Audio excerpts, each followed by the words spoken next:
Video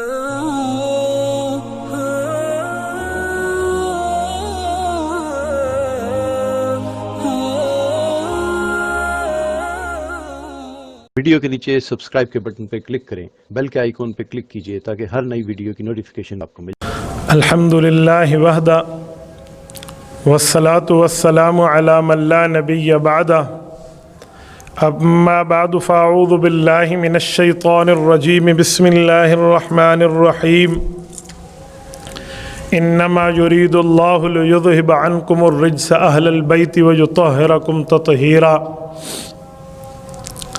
عن ابن عباس رضی اللہ تعالی عنہما وانس رضی اللہ تعالی عنہ قال قال رسول اللہ صلی اللہ علیہ وسلم ان العین تدمع والقلب يحزن وإنا بفراقك یا ابراہیم لمحزونون ولا نقول الا ما يرضى ربنا۔ رواہ الامام الہمام الاحمد فی مسندہ۔ صدق اللہ العظیم وبلغنا رسولہ النبی الامی الکریم ونحن علی ذلک لمن الشاہدین والشاکرین والحمد للہ رب العالمین۔ معزز دوستو، رسول اللہ صلی اللہ علیہ وآلہ وسلم کی 7 اولادیں ہیں۔ آپ علیہ الصلوۃ والسلام کی 4 بیٹیاں ہیں اور 3 بیٹے ہیں۔ ایک روایت کے مطابق رسول اللہ صلی اللہ علیہ وسلم کی 8 اولادیں ہیں، 4 بیٹیاں اور 4 بیٹے۔ ایک روایت کے مطابق رسول اللہ صلی اللہ علیہ وسلم کی 9 اولادیں ہیں، 4 بیٹیاں اور 5 بیٹے۔ ان تینوں روایات میں مضبوط روایت وہی ہے جو 7 والی ہے۔ حضور پاک صلی اللہ علیہ وسلم کے گھر پہلی بیٹی ہے جس کا نام ہے سیدہ زینب۔ حضور علیہ السلام کی دوسری بیٹی ہیں جن کا نام ہے سیدہ رقیہ۔ آپ علیہ السلام کی تیسری بیٹی ہیں جن کا نام ہے سیدہ ام کلثوم، اور رسول اللہ صلی اللہ علیہ وسلم کی چوتھی اور چہیتی بیٹی ہیں سیدہ فاطمہ الزہرا رضی اللہ تعالی عنہن۔ اور پیغمبر علیہ الصلوۃ والسلام کے 3، 4 اور 5 یہ نام آتے ہیں بیٹوں کے۔ اگر 3 کا نام لیں تو پہلے بیٹے کا نام قاسم، دوسرے کا نام عبداللہ اور تیسرے کا نام ابراہیم۔ اور اگر 4 کی روایت لیں تو روایات میں ہے پہلے کا نام قاسم، دوسرے کا نام عبداللہ، تیسرے کا نام طیب اور چوتھے کا نام ابراہیم۔ اور 5ویں کی روایت لیں تو وہ کہتے ہیں پہلے کا نام قاسم، دوسرے کا نام عبداللہ، تیسرے کا نام طیب، چوتھے کا نام طاہر اور 5ویں کا نام ابراہیم۔ اسی طرح طیب و طاہر کے مطیب اور مطہر بھی نام آتے ہیں۔ بہرحال حضور پاک علیہ الصلوۃ والسلام کے بیٹوں میں 3 بیٹوں پر مورخین اور مفسرین کا اتفاق ہے۔ وہ کہتے ہیں پہلا بیٹا قاسم تھا، آخری ابراہیم تھا، درمیان والے بیٹے کا نام عبداللہ بھی ہے، طیب بھی ہے، طاہر بھی ہے، مطیب بھی ہے اور مطہر بھی ہے۔ تو 5 قسم کے لقب ان دوسرے بیٹے کو ملے ہیں۔ اس کی بھی ایک وجہ ہے کہ باقی بیٹوں کو تو اتنے لقب نہیں ملے، درمیانی بیٹے کے نام بھی زیادہ آتے ہیں اور لقب بھی زیادہ، تو اس کی زبردست وجہ ہے۔ فرماتے ہیں جو حضور پاک علیہ السلام کا دوسرا بیٹا ہے یہ اعلان نبوت کے بعد پیدا ہوا ہے۔ بعض روایات یہ ہے کہ اعلان نبوت کے بعد پیدا ہونے پر اسے طیب و طاہر کا لقب ملا ہے کہ یہ اس دور میں پیدا ہوا ہے جس دور میں بتوں کی پالیتی سے پاکیزگی مل چکی تھی، یعنی طیب ہونا، پاکیزہ ہونا۔ بہرحال آج کی گفتگو میں نے آپ کی خدمت میں رسول اللہ صلی اللہ علیہ وسلم کے سب سے چھوٹے اور آخری اور تیسرے بیٹے حضرت ابراہیم کا ذکر کرنا ہے۔ یہ ہجرت کے بعد رسول اللہ کی پہلی اور آخری اولاد ہے۔ ہجرت کے بعد حضور پاک علیہ الصلوۃ والسلام کا ایک ہی بیٹا ہے جس کا نام ابراہیم ہے اور یہ آخری ہے۔ حضور پاک صلی اللہ علیہ وسلم کی اولادیں 2 خواتین سے ہے۔ ایک خاتون جنت کا نام سیدہ خدیجۃ الکبریٰ رضی اللہ عنہا ہے جو رسول اللہ صلی اللہ علیہ وسلم کی پہلی گھر والی اور ہماری پہلی ام المؤمنین ہے۔ حضرت خدیجۃ الکبریٰ رضی اللہ تعالی عنہا سے حضور پاک صلی اللہ علیہ وسلم کی 4 بیٹیاں اور 2 بیٹے ہیں۔ حضور پاک علیہ الصلوۃ والسلام کی باقی کسی بیویوں سے اولاد نہیں ہے۔ آپ علیہ السلام کی ایک کنیز ہیں جن کا نام ہے حضرت ماریہ قبطیہ، ہم انہیں ام المؤمنین میں گنتے ہیں، وہ ام المؤمنین ہیں، ان سے رسول اللہ صلی اللہ علیہ وسلم کا بچہ پیدا ہوا ہے جس کا نام ابراہیم ہے۔ یہ حضور پاک علیہ السلام سے ان کی اماں جان کی شادی کیسے ہوئی اور یہ بچہ کیسے پیدا ہوا، اس بارے میں چند باتیں آپ کی خدمت میں رکھتا ہوں۔ ہم مسلمان ہیں، بطور مسلمان ہمیں ہمارے نبی کی اولادوں کا تعارف ہونا بڑا ضروری ہے۔ حضور پاک صلی اللہ علیہ وسلم ہجرت کے بعد جب مدینہ منورہ تشریف لائے تو اللہ پاک کی طرف سے حکم ہوا کہ آپ مختلف قوم کے مختلف بادشاہوں کو اسلام کی دعوت کا خط لکھیں، پیغام دیں۔ حضور اقدس صلی اللہ علیہ وآلہ وسلم نے ایک ایک جگہ ایک ایک بادشاہ کے پاس اپنے ایک ایک صحابی کو دعوت اسلام کے ساتھ بھیجا۔ اس وقت جو مصر کا دارالخلافہ تھا وہ اسکندریہ تھا، اور مصر کے اسکندریہ میں جو بادشاہ تھا اسے کہتے تھے شاہ مقوقس۔ اس کے پاس اللہ کے رسول صلی اللہ علیہ وسلم نے حضرت حاتب بن ابی بلتعہ رضی اللہ تعالی عنہ اس صحابی کو بھیجا۔ حضرت حاتب ابن ابی بلتعہ رضی اللہ تعالیٰ عنہ وہ صحابی ہیں جو بدری ہیں۔ بدری کا مطلب جنہوں نے جنگ بدر میں شرکت فرمائی تھی اور جن کو اللہ کی طرف سے یہ خصوصی پیغام مل چکا تھا، اعملوا ما شئتم وقد غفرت لکم، کہ تمہارے گناہ تمہیں کوئی نقصان نہیں دیں گے۔ یہ بدری 313 صحابہ میں سے ایک صحابی ہے حضرت حاتب بن ابی بلتعہ رضی اللہ عنہ۔ ان سے ایک بار زندگی میں ایک کوتاہی ہو گئی تھی، اس حد تک کوتاہی ہوئی کہ حضرت عمر فاروق رضی اللہ تعالیٰ نے تلوار نکال لی تھی کہ ان نے اس مسئلے میں کوتاہی کی ہے تو میں ان کی گردن قلم کرتا ہوں، اور قرآن کریم کی پوری آیت ان کے لیے اتر گئی۔ اللہ کے رسول صلی اللہ علیہ وسلم نے فرمایا عمر چھوڑ دو، یہ بدری ہے، اس کو رب نے معاف کیا ہے، ہم بھی معاف کرتے ہیں۔ حضرت حاتب ابن ابی بلتعہ، اس سے پتہ چلا رسول اللہ کے صحابہ میں کبھی اوپر نیچے ہو بھی جاتا ہے نا تو اللہ معافی کی سرٹیفکیٹ دیتے ہیں۔ کسی اور بندے کو قاضی، جج، جسٹس بننے کی ضرورت نہیں ہے کہ وہ اس کو سامنے رکھ کے فیصلہ صادر کرے۔ حضرت حاتب حضور پاک علیہ الصلوۃ والسلام کا والی گرامہ حضور کا خط مبارک لے کر مصر تشریف لے گئے۔ شاہ مقوقس کے پاس گئے تو شاہ مقوقس مذہب کے اعتبار سے عیسائی تھا۔ حضرت عیسیٰ علیہ السلام کو اللہ کا بیٹا بھی مانتا تھا اور حضرت عیسیٰ علیہ السلام کا پھانسی پہ چڑھ جانا بھی مانتا تھا۔ یہ دونوں باتیں اسلام میں غلط ہیں، لیکن وہ یہ دونوں باتوں کا قائل تھا۔ حضرت حاتب رضی اللہ تعالیٰ عنہ جب مصر پہنچے تو اس کو دعوت اسلام دی اور حضور پاک کا پیغام دیا اور خط مبارک دیا۔ اس نے اپنے درباریوں کو اکٹھا کر کے تھوڑی بحث، مباحثہ، مناظرہ، مناقشہ کرنا چاہا۔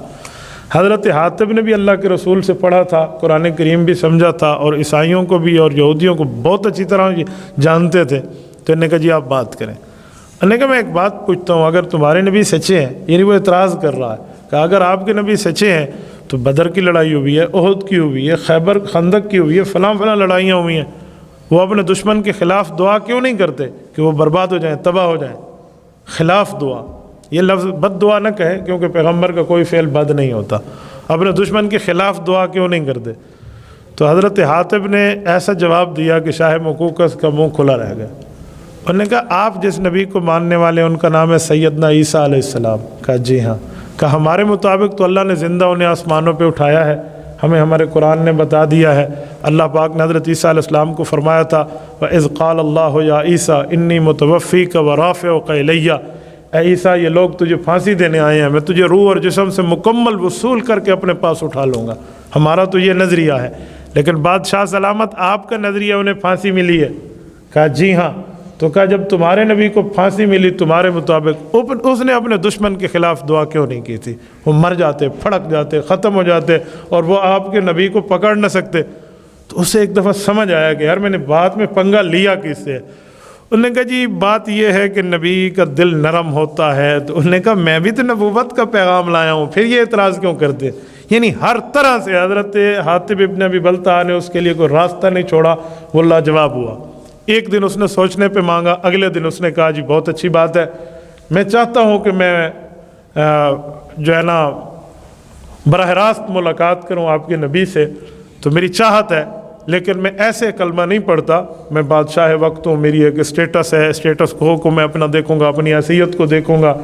تو آپ ایک کام کریں، میری طرف سے کچھ ہدیہ لے جائیں، ہم اس خط کو قبول کرتے ہیں، انشاءاللہ اگلے بار رابطہ۔ یعنی اس طرح کی بات کر کے اس نے جان چھڑائی۔ اس نے ہدیہ دیا، اللہ کے رسول صلی اللہ علیہ وسلم کو کچھ خوشبوئیں بھیجی تھی، ان خوشبوؤں کے ساتھ ایک غلام بھیجا تھا، اور دو اس غلام کی بہنیں بطور کنیز، بطور باندھی، بطور لونڈی بھیجی تھی، یہ دو خدمت کے لیے، اور ایک اس نے سواری بھیجی تھی، اس کو اللہ کے رسول صلی اللہ علیہ وسلم نے نام دیا تھا یعفور۔ یعفور ویسے اس سواری کو ادب کے لیے دراز گوش کہتے ہیں، گدھا نہیں کہتے، کہ پیغمبر کے ساتھ جس کی نسبت ہو تو اس کو اچھا لفظ بولے، دراز گوش کا معنی ہوتا ہے جس کے کان لمبے ہوں، تو یہ رسول اللہ صلی اللہ علیہ وسلم کے پاس اس نے سواری بھیجی۔ جو دو اس مرد کی بہنیں بھیجی تھی اس میں ایک کا نام ماریا ہے اور ایک کا نام سیرین ہے، یہ ماریا حضرت ابراہیم کی والدہ ہیں۔ جب حضرت حاتب ابن ابی بلتع رضی اللہ تعالیٰ نے اپنے ساتھ لے کر مدینہ منورہ آئے تو راستے میں، ظاہری بات ہے یہ راستے میں ہے تو بات چلتی ہے، کوئی مسئلہ چلتا ہے، کوئی معاملہ آتا ہے، تو یہ وہاں اللہ رسول کی بات کرتے، قرآن کریم کی بات کرتے، اسلام کی بات کرتے، دین کی بات سمجھاتے بتاتے، اور وہاں شریعت کا حکم انہیں سمجھاتے اور یہ بتاتے کہ اسلام کیا ہے، مذہب کیا ہے، توحید کیا ہے، دین کیا ہے، ایمان کیا ہے، شریعت کیا ہے، رسالت کیا ہے، ہمارے نبی کا مقام کیا ہے، اللہ نے انہیں بھیجا ہے، ان پر قرآن اترا ہے، اس قرآن کریم کے مسائل اور معجزہ کیا، یہ پورا راستے میں وہ ترغیب دیتے رہے حضرت حاتب اور انہیں بتاتے رہے، دیکھو میں آپ کے بادشاہ کے پاس آیا، میری اس سے گفتگو وہ جواب نہ دے سکا، ہمارے نبی کے پاس دلیل بڑی مضبوط ہے، اس طرح سمجھاتے رہے۔ اس کا اثر یہ ہوا کہ مدینہ پہنچنے سے پہلے ان دونوں بہنوں نے کلمہ پڑھ لیا اور یہ دونوں رسول اللہ صلی اللہ علیہ وسلم کے اوپر ایمان لے آئیں، اللہ کے رسول کے لیے مشرفہ اسلام ہو گئیں۔ لیکن جو مرد تھا نا ان کا بھائی، وہ کلمہ اس نے نہیں پڑھا۔ انہوں نے اس کا اعزاز اکرام تو کیا ہے، غیر مسلم ہو جب تک وہ دین کا مقابل نہ ہو تو اس کی ایک مقام اور اس کی حیثیت دی جاتی ہے، دین کے مقابل آنے پہ حکومت اسلامیہ اس کے لیے فیصلہ کرے گی، ورنہ یہ تو نہیں ہے کہ وہ غیر مسلم ہو تو بندہ اس کو ٹھونک کے مار دے۔ ان نے بڑا عزت احترام سے اس کو ساتھ لائے، اور مدینہ منورہ جب پہنچے تو رسول اللہ صلی اللہ علیہ وسلم نے حضرت ماریہ کو اپنے حرم میں داخل کیا، یعنی ان سے شادی فرمائی۔ حضرت سیرین جو ان کی بہن تھی یہ حضرت حسان ابن ثابت کو دی ہے رضی اللہ عنہ، اسلام کے پہلے شاعر ہیں جن کے لیے اللہ کے رسول نے فرمایا تھا حسان کو میرے ممبر پہ بٹھاؤ اور یہ شعر کی زبان میں میرے دشمن کفار کو جواب دے، میرا پاس اللہ کا فرشتہ جبرائیل آتا ہے، یا وہ میری مدد کے لیے آتا ہے یا حسان کے اشعار کی مدد کے لیے آتا ہے۔ یہ رسول اللہ صلی اللہ علیہ وسلم نے ان کو اعزاز دیا تھا۔ یہ مسجد نبوی میں ممبر یا اللہ کے رسول کے لیے لگا ہے یا حضرت حسان کے لیے لگا ہے، رسول اللہ کی زندگی مبارک میں یوزہ لہ ممبر فإن جبرائیل یؤیدک، حدیث پاک میں ان کے لیے اللہ کے رسول نے ممبر بچھایا اور فرمایا جبرائیل تیری تائید میں ہے تو ان کو جواب دے۔ کئی موقع ایسے ہیں جو حضرت حسان نے ان کو جواب دیا ہے، اور رسول اللہ صلی اللہ علیہ وآلہ وسلم کی تعریف میں بھی حضرت حسان نے بہت سی نعتیں کہے ہیں۔ یہ جو لفظ ہے نا کہ فضل العرش محمود وہذا محمد وشق لہ من اسمہ لیجلہ، یہ حضرت حسان کا شعر ہے کہ حضور پاک صلی اللہ علیہ وسلم کو رب نے محمد نام دیا ہے اور اللہ محمود ہے تعریف والا، تو محمود کے لفظ سے نکال کے لفظ محمد اللہ نے ہمارے نبی کو دیا ہے صلی اللہ علیہ وسلم۔ حضرت حسان کے اشعار تھے، حضرت حسان اپنے اشعار میں فرمایا کرتے تھے وَأَحْسَنُ مِنْكَ لَمْ تَرَ قَطُّ عَيْنِي، میری زندگی گزری میری آنکھوں نے آپ جیسا نہیں دیکھا، وَأَجْمَلُ مِنْكَ لَمْ تَلِدِ النِّسَاء، اور اس کائنات کی تمام عورتیں اس بات کے سامنے عاجز ہیں کہ وہ آپ جیسا بچہ جن کر دکھائیں۔ خلقت مبرأ من کل عیب، اللہ نے آپ کو ہر عیب سے بری پیدا کیا ہے۔ کیسے؟ کأنک قد خلقت کما تشاء، جیسے آپ نے خود سلیکشن اور انتخاب فرمایا ہو، آپ نے چاہا ہو مجھے ایسا بناؤ تو رب ویسا بناتا گیا۔ یہ حضرت حسان رضی اللہ، کفار بعض اوقات شعر کہتے تو حضرت حسان ان کو جواب بھی دیتے تھے۔ ایک بار ایک کافر نے شعر کہا رسول اللہ کے مقابلے میں وہانا علی صراعۃ بنی لؤی حریکم بالبویرۃ مستطیر، اس شعر میں اس نے رسول اللہ صلی اللہ علیہ وسلم کے خلاف بات کی کہ ہم نے آگ لگائی ہے، وہ آگ آپ کو جلائے گی، اس طرح کی باتیں۔ اللہ کے رسول نے حضرت حسان کو فرمایا جواب دو، تو حضرت حسان عرض کرنے لگے یا رسول اللہ اس میں آپ کی قوم قریش کی اگر کوئی خلاف بات میں کر جاؤں تو کیسے ہوگا، آپ مجھے اس پر مشورہ دیں۔ تو کہا آپ اس کافر قریشی کو کیا جواب دو گے؟ کہ میں اس کی قومیت کے جواب اسے دوں گا لیکن آپ کی حفاظت ایسے کروں گا جیسے آٹے سے بال کو نکال دیا جاتا ہے۔ تو حضرت حسان کو اللہ کے رسول نے اجازت دی، تو حضرت حسان نے جواب دیا تھا ادام اللہ ذالک من سنیء فحرک فی نواہیہ السعیر، کہ آگ لگانے والے ہاتھ تیرے بھی گندے ہوں گے اور اس آگ میں اللہ تمہیں جلا کے رکھ دیں گے، تمہیں تمہاری قوم کو جلائیں گے۔ یہ جواب حضرت حسان کے کئی اشعار اس طرح موجود ہیں۔ ان کو اللہ کے رسول نے وہ سیرین باندھی دی، وہ ان کے گھر میں آئی۔ یہ جب دیکھا نا ان کے بھائی نے، جو بوڑھا آدمی ساتھ تھا، کہ یار مسلمانوں کے نبی کا اتنا بڑا مقام، اس نے خاتون کو اتنی عزت دی ہے کہ اپنے گھر میں اسے بطور نوکرانی نہیں بطور حرم اور بطور عزت رکھا ہے، تو اس نے کہا مجھے بھی آپ کلمہ پڑھا دیں، میں آپ کے اخلاق سے متاثر ہو گیا ہوں، تو اس نے بھی کلمہ پڑھا۔ اور یعفور جو سواری تھی یہ رسول اللہ صلی اللہ علیہ وسلم کے پاس تھی۔ حضور پاک علیہ السلام اس سواری پر، اس دراز گوشت پر حضور علیہ السلام سفر فرماتے تھے۔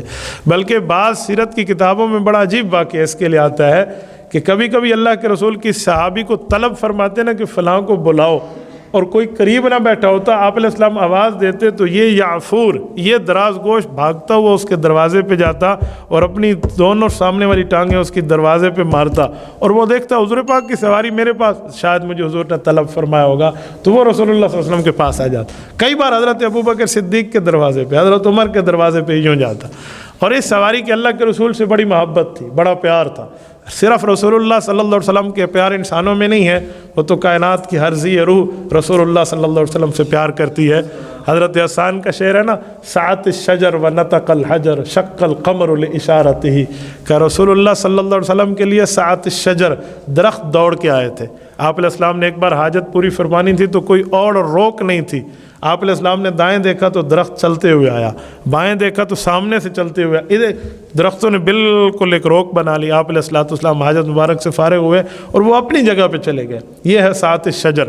نطق الحجر کا معنی ابو جہل کے ہاتھ میں پتھر تھے، اس نے کہا تھا بتاؤ میرے ہاتھ میں کیا ہے۔ حضور علیہ السلام کا معجزہ ظاہر ہوا اور رب نے اس پر یہ فیصلہ کر دیا کہ حضور بتائیں تیرے ہاتھ میں کیا ہے، یہ تو کاہن اور جادوگروں کے تکے چل جاتے ہیں۔ جی نہیں، ہم حضور کو مقام ان سب سے بڑھ کے دیں گے، تیرے ہاتھ کے پتھر بولیں گے، جس سے پوچھ رہا ہے وہ نبی کون ہے؟ تو وہ پتھر بولے تھے نا، لا الہ الا اللہ محمد الرسول اللہ، یعنی یہ ہے نطق الحجر، رسول اللہ کی وجہ سے اللہ نے ان پتھروں کو زبان دی تھی۔ اور شق القمر لاشارته، فرمایا حضور پاک علیہ السلام کی انگلی اٹھی ہے اور چاند دو ٹکڑے ہوا ہے۔ ہم اس بات پر بہت فخر سے کہہ سکتے ہیں، حضرت موسیٰ کے لیے دریا دو ٹکڑے ہوا تھا، لیکن حضرت موسیٰ زمین پہ تھے، دریا بھی زمین پہ تھا، ڈنڈا بھی دریا کو لگا تھا، لیکن جب چاند ٹوٹنے کی باری آئی تو اللہ کے رسول زمین پہ تھے، چاند آسمان پہ تھا، اور حضور کی انگلی چاند کو لگی بھی نہیں تھی اور چاند دو ٹکڑے ہو گیا تھا۔ اگر وہ نبی ہیں تو یہ اس سے بڑھ کے نبی ہیں۔ یہ ہے شق القمر لاشارته، حضور پاک علیہ السلام کے ایک اشارے پہ چاند دو ٹکڑوں میں بدل گیا تھا۔ تو یہ حضرت حسان رضی اللہ تعالیٰ عنہ اور ان کے پاس یہ معاملہ۔ تو یہ رسول اللہ صلی اللہ علیہ وسلم کی سواری حضور سے ایسے محبت کرتی تھی۔ تو حضور سے محبت تو کائنات کے جمادات، نباتات، حشرات اور پتہ نہیں جنگل کے درندے، آسمان کے پرندے، اور ہر چیز کی محبت رسول اللہ صلی اللہ علیہ وسلم سے ہے، ہر چیز کا پیار اللہ کے رسول سے ہے۔ جب رسول اللہ صلی اللہ علیہ وسلم کے دنیا سے انتقال ہوا تو یہ سواری یعفور، یہ دراز گوشت، ایک کنویں میں گر کے اس نے اپنی جان دے دی کہ اب میں کس کے لیے خدمت میں سر انجام دوں گا، جو نبی جس کے لیے تھا وہ بھی دنیا سے چلے گئے۔ حضور پاک علیہ السلام نے اپنی حرم میں حضرت ماریہ قبطیہ کو رکھا ہے۔ اب آئیں اس عنوان پر جس کے لیے میں نے پوری تمہیداً گفتگو کی ہے۔ حضرت ماریہ سے رسول اللہ صلی اللہ علیہ وسلم کی شادی مبارک کے نتیجے میں جو بچہ پیدا ہوتا ہے اس کا نام ابراہیم ہے۔ یہ ہجرت کے بعد رسول اللہ کی پہلی اور آخری اولاد ہے، اور رسول اللہ کا سب سے چھوٹا بیٹا ہے۔ حضرت خارجہ بن زید رضی اللہ تعالیٰ نے مکان دیا تھا، اور اس مکان میں حضرت ماریہ قبطیہ کو رہائش دی گئی تھی، ورنہ باندھی اور کنیز کا پردہ نہیں ہوتا، ان کی کسی قسم کی رہائشیں نہیں ہوتی۔ ان کے لیے کیا ترتیب ہے، وہ تو ایک لونڈی اور کنیز کی حیثیت ہوتی ہے۔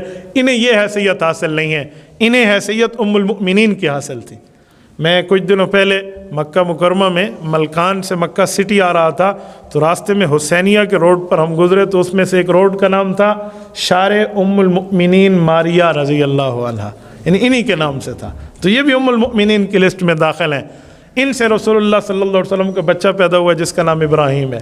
جب یہ ابراہیم پیدا ہوا نا، آپ علیہ السلام کو ابھی اطلاع نہیں ملی تھی انسانوں کی طرف سے کہ جبرائیل امین آئے اور آ کر رسول اللہ سے گفتگو کی۔ جب بھی آتے تھے گفتگو کرتے یا ابا القاسم کہہ کر، اے قاسم کے والد محترم، لیکن اس بار جب جبرائیل آئے تو یا ابا ابراہیم کہہ کر بات کی۔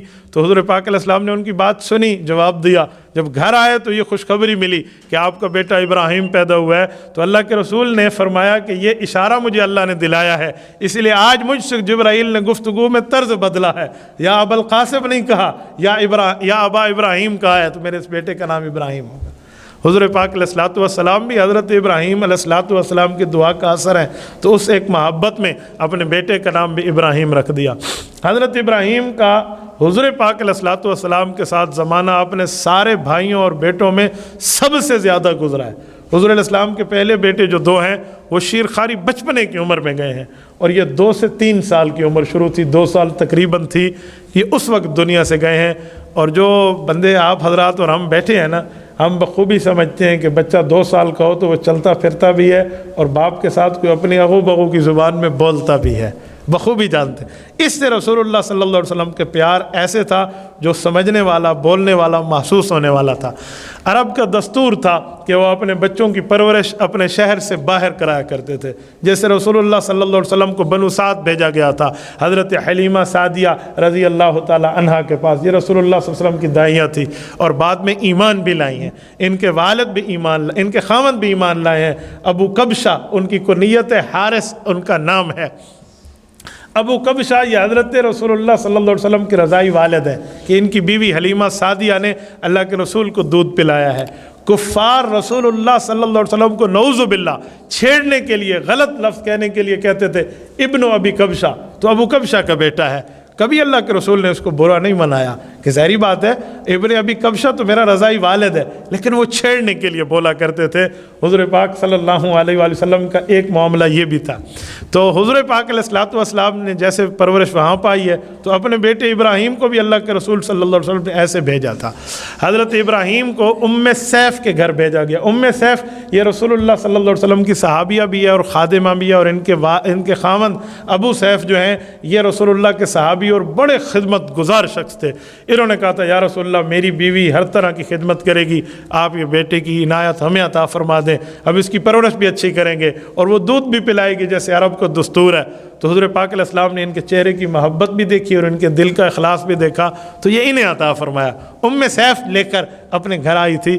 ابو سیف جو تھے یہ پیشے کے اعتبار سے لوہار تھے، بھٹی ان کے گھر میں ہوتی تھی۔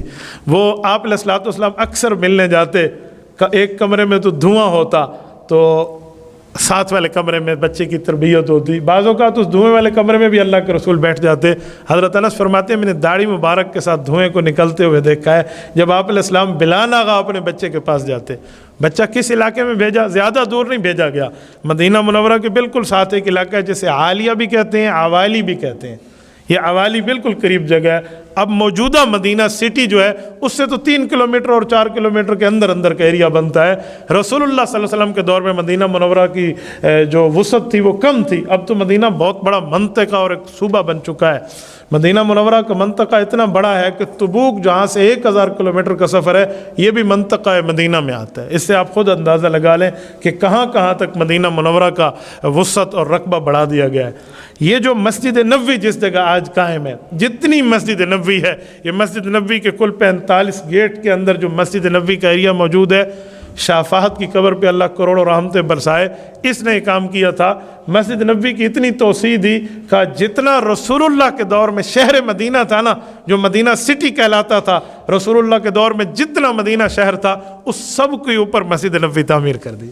یعنی وہ سارا شہر مدینہ اس وقت مسجد نبوی کے اندر ہے۔ اگر کوئی رسول اللہ صلی اللہ علیہ وسلم کے دور کا مسجد نبوی میں مدینہ منورہ پورا دیکھنا چاہے تو ایک بار مسجد نبوی گھوم لینا موجودہ دور کی، تو گویا اس نے حضور کے دور کے پورے مدینہ منورہ کا چکر لگا لیا ہے۔ اور رسول اللہ صلی اللہ علیہ وسلم نے تو اس وقت تو شاید کافی فاصلہ ہوگا، وہاں بھیجا ام سیف کے گھر اپنے بچے کو۔ آپ علیہ السلام پھر بھی بلا ناغہ جاتے۔ بعض اوقات ایسا ہوتا حضور پاک علیہ السلام جاتے تو بچے سے بچے کی انداز میں گفتگو کرتے۔ ایک بار حضرت ابن عباس ساتھ ہیں، ایک بار حضرت انس ساتھ ہیں، ایک بار حضرت عبد الرحمن بن عوف ساتھ ہیں، کئی بار ایسا ہوا ہے۔ جب آخری بار بچے کی بیماری تھی، تکلیف میں تھی، تو حضور پاک علیہ السلام کو اطلاع تکلیف کی نہیں تھی۔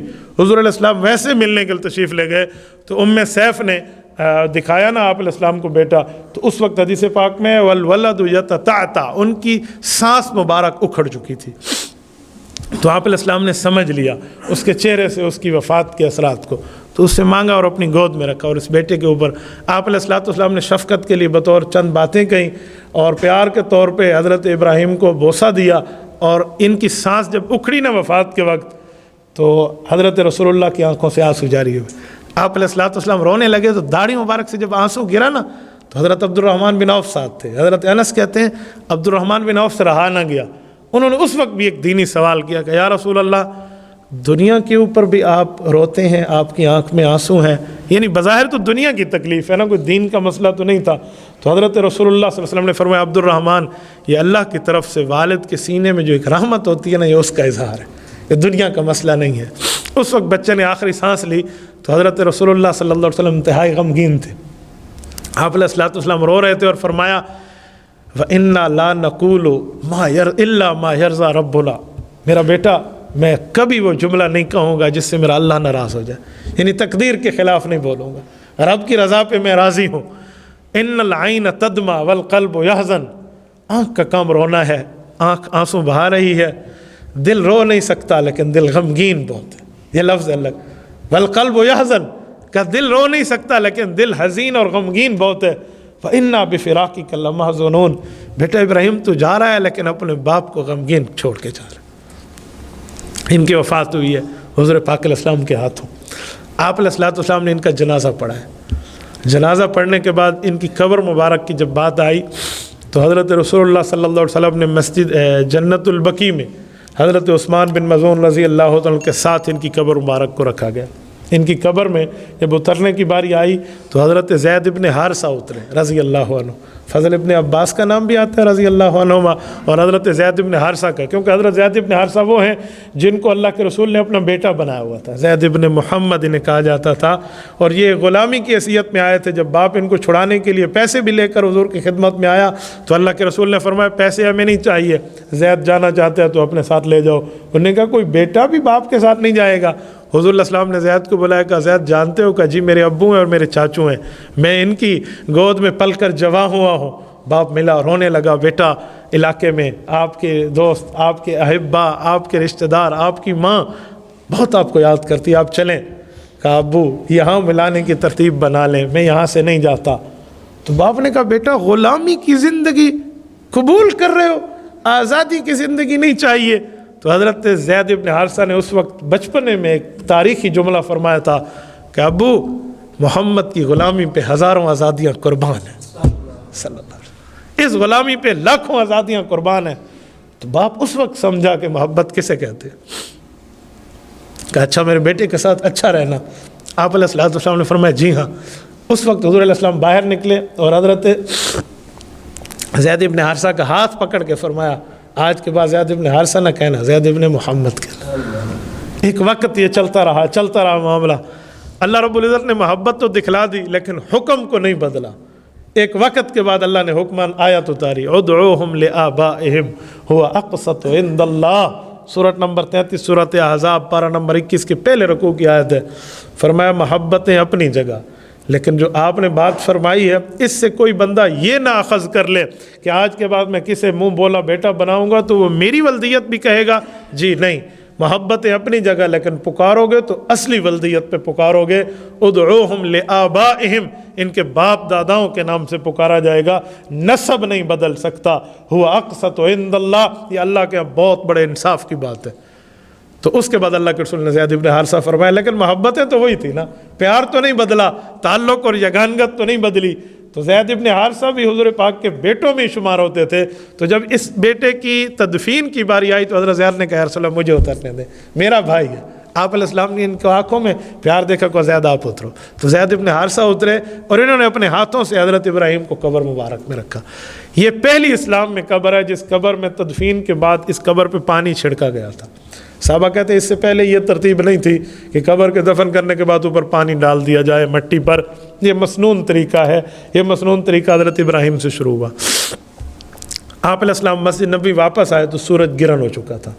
رسول اللہ صلی اللہ علیہ وسلم نے 2 رکعت سورج گرہن کی طویل نماز پڑھائی ہے۔